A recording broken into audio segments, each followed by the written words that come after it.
panahon ngayon, no, binabash yung mga anak ng mga kontraktor, ng mga nangungurakot daw, no? Ang tanong nila, Father, bakit kasalanan ba ng anak ang kasalanan ng magulang? Kasi, no, sila yung gumagamit ng pera. Syempre, nakikita ang rangya-rangya, ang sarap-sarap ng buhay, pero galing pala sa nakaw o galing pala sa kurakot, sa tongpats.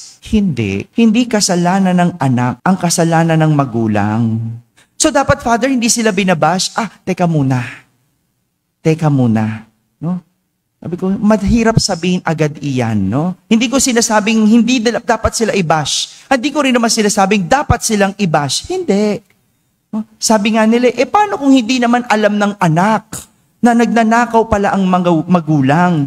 Paano kung hindi naman alam ng anak na kung saan galing ang pera ng magulang? Maring totoo, hindi naman alam No? Kaya masarap ang buhay ng anak, binibigay ng nanay, binibigay ng tatay. Pwede, pero ngayong alam mo na, ngayong sinasabi na sa'yo, ngayong alam mo na galing yan sa pagnanakaw ng magulang, ngayong galing yan sa illegal, anong gagawin mo?